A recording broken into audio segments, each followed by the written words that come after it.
Israeli প্রতিরক্ষা বাহিনীর সুরক্ষিত আন্ডারগ্রাউন্ড বাংকারে তীব্র আতঙ্ক আর সাউথ লেবাননের উপত্যকা জুড়ে সাজোয়া যান ফেলে সেনাদের পালিয়ে যাওয়ার রুদ্ধশ্বাস দৃশ্যপট শত বছরের সামরিক দম্ভকে এক নিমিষে ধুলোয় মিশিয়ে দিয়ে হিজবুল্লাহ ডেসপাচ থেকে ভেসে এসেছে এক নজিরবিহীন ও হাড়হিম করা ডাইরেক্ট অ্যাকশনের প্রতিধ্বনি। আন্তর্জাতিক গোয়েন্দা ডেস্ক আজ স্পষ্ট সাক্ষ্য দিচ্ছে, তেহরান ও বৈরুতের যৌথ রণকৌশলের সামনে তেল আবিবের কমান্ডো ফোর্স এতটাই অসহায় যে টিকতে না পেরে যুদ্ধের ময়দান থেকে পিছু হচ্ছে তারা। ডাবল ও ওদেশা শহরের প্রতিটি কোনায় থাকা ইসরায়েলি গোলন্দাজ সদর দফতর গুড়িয়ে দিতে আকাশের বুক চিরে ঝাঁকে ঝাঁকে আত্মঘাতী ড্রোন নামিয়ে এনেছে নাসরাল্লাহর জানবাজরা। লেবাননের মিডিয়া রিপোর্ট এবং হিজবুল্লাহর অফিসিয়াল ডিক্লারেশনে স্পষ্ট করা হয়েছে, নাবাতিয়া প্রদেশের ডাবল নামক শহরে ইসরায়েলের যে এলিট ইউনিট অবস্থান করছিল সেখানে নিখুঁত হানা দিয়েছে হিজবুল্লাহর আবাবিল ড্রোন স্কোয়াড। পেন্টাগনে তৈরি করা $1 ট্রিলিয়ন অ্যান্টি ড্রোন ডিফেন্সকে সম্পূর্ণ অবশ করে দিয়ে হিজবুল্লাহর দুটি সুসাইড ড্রোন আছড়ে পড়ে দুটি মেগা মার্কাভা ট্যাঙ্কের ফুয়েল ট্যাঙ্কে, যার ফলে মুহূর্তের মধ্যে লৌহ দানবগুলো স্রেফ কয়লার স্তূপে পরিণত হয়। কেবল মার্কাভাই নয়, উত্তর ইসরায়েলের জল আল আল্লাম সামরিক সাইটের দিকে এগোতে থাকা একটি আইডিএফ কনভয়কে মাঝ রাস্তাতে প্রিসিশন গাইডেড মিসাইল দিয়ে উড়িয়ে দিয়েছে হিজবুল্লাহ। ওদেশা শহরের দক্ষিণে জল আল হাম্মার নামক নতুন পজিশনে ইসরায়েলি সৈন্যরা যখন প্রাণ ভয়ে বাংকার খুঁড়ছিল, ঠিক তখনই তাদের উপর ধেয়ে যায় আরও এক ঝাঁক ড্রোন। সাউথ লেবাননের ওদেশা শহরে থাকা ইসরায়েলি বাহিনীর মেইন আর্টিলারি বা গোলন্দাজ হেডকোয়ার্টারকে আক্ষরিক অর্থেই মাটির সাথে মিশিয়ে দেওয়া হয়েছে।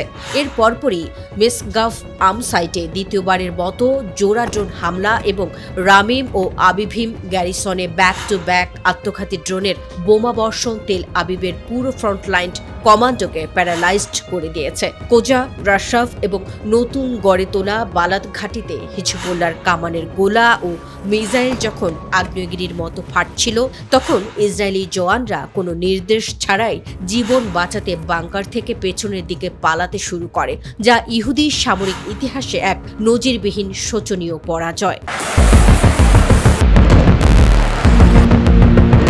পেন্টাগনের যুদ্ধবাজ জেনারেলদের সাজানো দাদাগিরির কফিনে এক নতুন দেশীয় চাবুক ঠুকে দিয়েছে পারস্যের ডিফেন্স কমান্ড। ওভাল হাউসের একচ্ছত্র আধিপত্যকে মাটির সাথে মিশিয়ে দিয়ে পারস্য উপসাগরের আকাশসীমা জুড়ে শুরু হয়ে গেছে শত্রুর ড্রোন পতনের চূড়ান্ত কাউন্টডাউন। তেহরান খুব পরিষ্কার ভাষায় ওয়াশিংটনকে বুঝিয়ে দিয়েছে, ইরানের পবিত্র আকাশসীমা কোনো লুটেরা বা আগ্রাসনকারীর জন্য চারণভূমি নয়। মেহরান ও ফার্স নিউজের হাত ধরে আজ ওয়ান্টেড তালিকার সেই চাঞ্চল্যকর ডেটা ফাঁস হয়েছে, যা প্রমাণ করে যে কোনো ধরনের হামলা বুক দিয়ে মোকাবেলা করতে নিজেদের সর্বশক্তি নিয়োগ করেছে ইরান।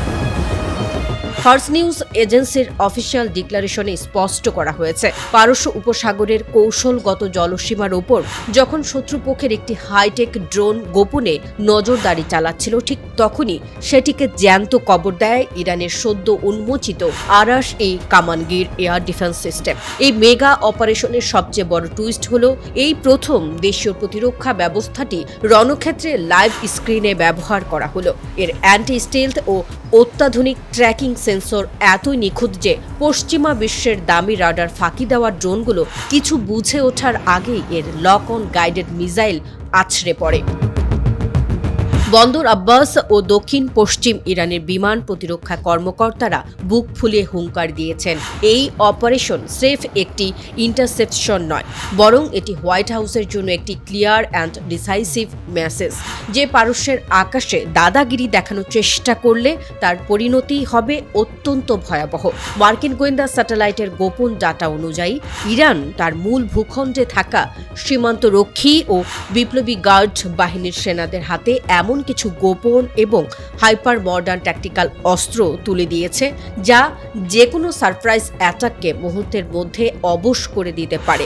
ইরান খুব ভালো করেই জানে, টাকার জোরে ওয়াশিংটনের সাথে সরাসরি টক্কর দেওয়ার চেয়ে নিজেদের ডিফেন্সকে দুর্ভেদ্য করা বেশি জরুরি। তাই তারা নিজেদের আকাশসীমাকে এমন এক অদৃশ্য লোহার দেয়ালে রূপান্তর করেছে, যেখানে ড্রোন বা ক্ষেপণাস্ত্র তো দূরের কথা, শত্রুর একটা যুদ্ধ বিমানও রাডারে না ধরা পড়ে প্রবেশ করতে পারবে না। সাম্প্রতিক মাসগুলোতে উপসাগরের পানিতে আমেরিকার একের পর এক ড্রোনের রহস্যময় পতন প্রমাণ করে দিচ্ছে ইরান এবার তার আকাশ ও জলসীমা সুরক্ষায় নিজের সর্বস্ব দিয়ে চূড়ান্ত যুদ্ধের জন্য প্রস্তুত।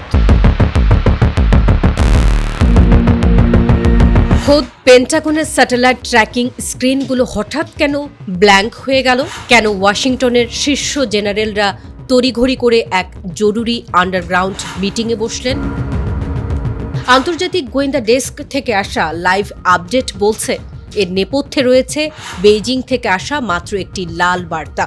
এশিয়ার মেগা ড্রাগন চীন এবার পর্দার আড়াল থেকে বেরিয়ে এসে সরাসরি আমেরিকার যুদ্ধ জাহাজগুলোর সামনে এক অদৃশ্য দেয়াল তুলে দিয়েছে।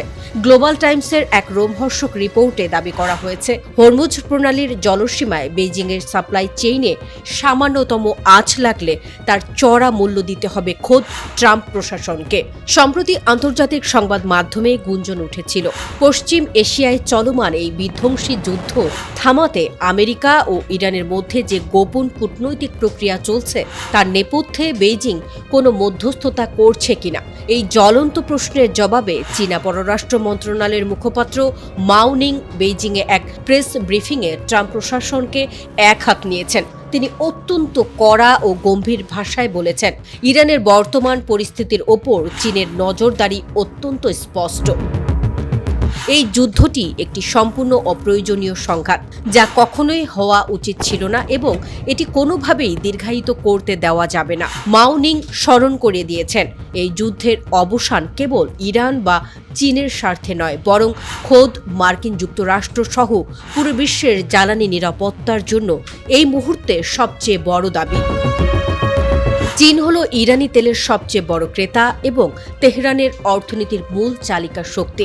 পাকিস্তানের মধ্যস্থতায় হওয়া ভঙ্গুর যুদ্ধবিরতি লঙ্ঘন করে ডোনাল্ড ট্রাম্প যখন ইরানের বন্দরগুলোতে নৌ অবরোধ দেওয়ার এবং বাণিজ্যিক জাহাজগুলোকে হুমকি দেওয়ার ডেঞ্জারাস এবং ইরেসপন্সিবল খেলায় মেতেছেন, তখন চীন তার রণকৌশলগত অবস্থান পরিষ্কার করে দিয়েছে।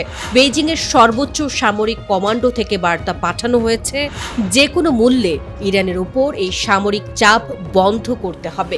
বিশেষ করে হরমুজ প্রণালীর আন্তর্জাতিক জলসীমায় চীনের কোনো জাহাজের পথরোধ করার চেষ্টা যদি মার্কিন নেভি করে, তবে চীন তার সার্বভৌমত্ব ও বাণিজ্যিক স্বার্থ রক্ষায় এমন এক ভয়ঙ্কর পাল্টা ব্যবস্থা নেবে যা ওভাল হাউসের পুরো এভিয়েশন ও নেভাল ডিফেন্সকে মুহূর্তের মধ্যে অবশ করে দেবে।